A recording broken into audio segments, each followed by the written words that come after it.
Gazeti la Uhuru kweli daima wanasema Dr. Biteko asema viongozi wa dini na siasa hubirini amani. Habari iko ukurasa wa 3 wa hubiri amani. Mambo mengine yale ndio yanaleta changamoto kidogo. Habari nyingine ambayo naona kwenye gazeti hiyo ikiwa na habari hiyo ya kuhubiriwa kwa amani ni gazeti la Mwananchi. Ukurasa wa mbele wameweka habari, wanasema TEC wasema wanaotaka mabadiliko wasikilizwe.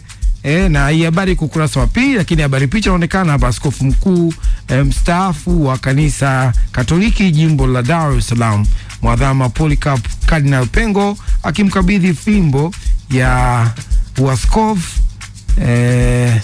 Haya, habari zaidi ipo ukurasa wa 2 gazeti Lola Mwananchi wakiwa wameweka habari hiyo. Dr. Biteko tena ameweka gazeti jingine, gazeti la wengine wao wameona hii habari sio ndio. Tumalizane na hiyo habari ndio. Nafikiri TEC wamekuwa mara kadhaa wakisisitiza kutokupuuzwa kwa wale pengine wanaonekana wachache wanaodai mabadiliko, kwamba wanaonekana mbona wanadai mabadiliko wenyewe ni watu wachache tu na ni watu fulani, lakini hata wakiwa wawili jiulize kwa nini hao wawili kila time wanadai mabadiliko. Lakini vivyo Dr. Biteko jana amesisitiza msimamo wa serikali kuwa na uchaguzi huru na haki.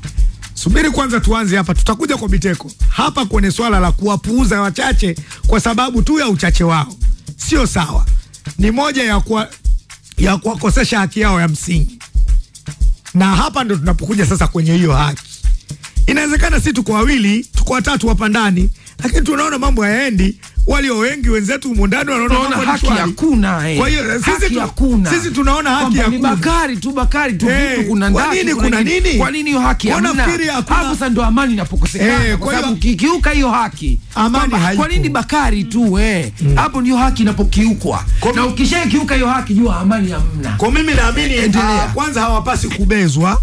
Hawa ambao wanahitaji mabadiliko wanapaswa kusikilizwa. Ni kwa nini wanadai mabadiliko mara kwa mara? Maana yake kuna vitu vina mapungufu, na unapodai mabadiliko mara kwa mara, ukibezwa, ukinyimwa haki, ukikandamizwa, time nyingine atakupata vitisho na kuwekwa ndani. Maana yake ile haki inakosekana ambayo unaidai na amani inatoweka. Kwa hiyo ili tuweze kuipata hiyo amani ambayo wanaihubiri hao viongozi, kwanza naamini wangewekeza nguvu katika kuhubiri haki, katika kuhubiri kutendeka kwa haki, kungeleta hii amani, wala asingetumia nguvu. Leo tungekuwa tusikie watu madhabahuni wanahubiri haki, kwenye mikutano, kila mkutano haki, kwenye mabao ya kahawa watu wanahubiri haki. Kwa nini tunaihubiri hii amani? Kuna shida gani kwani? Kwani kuna nini ambacho kinapelekea leo kila mtu kuhubiri amani? Kuna shida gani? Kwani kuna mtu amepigwa? Unajua Muhammad, kuna mtu amepotea? Kwa hiyo tumsikie Ndaki ambaye naye ni miongoni mwa wale ambao tunaona haki zinakiukwa. Sawa. Unajua ukiangalia moja kati ya majukumu ya TEC ni kulinda haki za binadamu. Si ndio? Kwa sababu wao ni kundi kubwa ambalo wanachunga na kuangalia watu wengi kuliko nafikiri taasisi nyingine yoyote. Sasa ukiona mnaambiwa msipuuze, si ndio? Ikiwa TEC wao wana dhamana ya wananchi wengi zaidi, taasisi ambayo unajua taasisi za kidini zina watu wengi zaidi, si ndio? Wao wana watu wengi zaidi, wanakuja wanazungumza kitu kama hiki. Maana yake ni kwamba hata kwao kule ndani makanisani tayari kuna changamoto zimeanza kuonekana, si ndio? Tayari kuna waumini wana sintofahamu ya hiki na hiki, lakini kama wajibu wao kulinda haki za binadamu na kudai mabadiliko ya kweli katika taifa, ni haki ya kila mtu ambaye yuko ndani ya taifa, isipokuwa tu bila kuvunja uvunjifu wa amani. Na ukiangalia kwa zile sera za kidiplomasia, serikali huwa na kigezo kimoja, wakupeleka mahakamani alafu wao wakatoa sababu kwamba tulifanya hivi kwa sababu ya kulinda amani ya taifa, basi unakuwa umekunyongonyeza kimsingi kwa asilimia kubwa sana. Kwa hiyo uwezo ukasema unalinda amani ya taifa wakati hujatoa haki kwa yule ambaye unataka afuate misingi ya kisheria. Kwa hiyo watu wafuate misingi ya kisheria, watu wafuate utaratibu wa nchi unavyotaka uwe na inavyotakiwa iwe, basi ni muhimu sana kuanza na haki kabla ya kutuambia au kuwaambia hawa maaskofu uhubiri amani. Amani wanahubiri kwenye makanisa yao kila siku. Biblia inahubiri amani. Kila siku kwenye misikiti tunahubiriwa amani. Sasa Sasa ni wakati sasa tupate haki za kibinadamu. Sisi kama haki za Watanzania tunataka nini? Basi tusipuuzwe. Kwa nini viongozi wa dini wamekuwa wanaizungumzia sana haki? Ni haki gani ambayo viongozi wa dini wanaiona vizuri naambiwa hawaioni vizuri? Unajua ikitokea uvunjifu wa amani, wa kuangaliwa kwanza ni viongozi wa dini. Sawa, kwamba wao waongee na waumini wao, si ndio? Kama wanavyotumwa kuiomba mvua hivyo viongozi wa dini tusaidie jamani, kuombea nchi wanakuwepo. Kwa hiyo kama matukio yote makuu wanaanza wao vivyo hivyo. Hata sasa hivi wanaambiwa tuhubirini amani. Kwa hiyo wana wajibu wa kuongea kila ambacho kipo kwenye mstari. Wao wanaindiketa kabisa, wanaona kabisa kwamba kuna dalili tukaikosa amani yetu hii kwa msingi wa haki tunaoendana nao. Kwa hiyo kwa kuona hizo dalili wanaonya mapema, jamani msipuuze. Mimi swali langu linakuwa sehemu moja tu.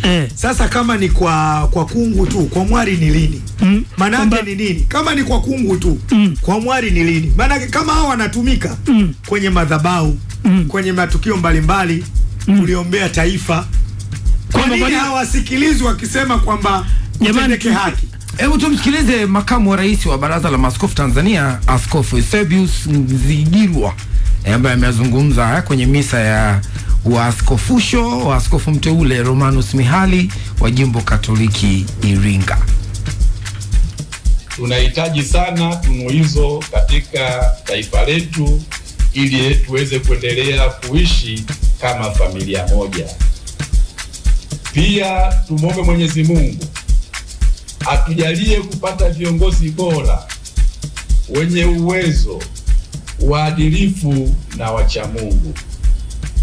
Hii itatuwezesha kuwa na viongozi wasio na ubinafsi, bali wenye uzalendo wa kweli na walio tayari kujenga jamii ya Tanzania katika misingi ya ukweli, haki, uadilifu, upendo, ustawi na uhuru kwa wote. Neno la Mungu katika kitabu cha Mithali sura ya 29 aya ya 2 linasema, waadilifu wakifanikiwa watu hufurahi, waovu watawalapo watu huugua. Tunaomba watu wetu wasiugue. Ndugu mgeni rasmi, viongozi wa serikali katika nyakati tofauti wamesikika wakiwahakikishia wananchi kuwa uchaguzi wa mwaka huu utafanyika kwa misingi ya haki, usawa na uhuru. Tunaomba kauli hizi nzuri na za kutia moyo za viongozi wetu zionekane kwenye matendo katika hatua zote za uchaguzi, kwani baadhi ya matukio tuliyoyashuhudia katika jamii yetu hayaonyeshi kuwa watendaji au wasimamizi wa sheria wanatekeleza kile kinachoahidiwa na viongozi wetu. Kinachoahidiwa hakiendani na kile kinachotendeka. Ndugu mgeni rasmi, kwa muda mrefu kumekuwa na sauti zinazotaka katiba na sheria zinazosimamia uchaguzi katika nchi yetu zifanyiwe marekebisho au maboresho ili ziendane na hali halisi ya demokrasia ya vyama vingi katika nchi yetu. Inavyoonekana ni kuwa wanaonufaika na mapungufu yaliyomo katika sheria za sasa hawana haraka ya kufanya maboresho hayo, na wale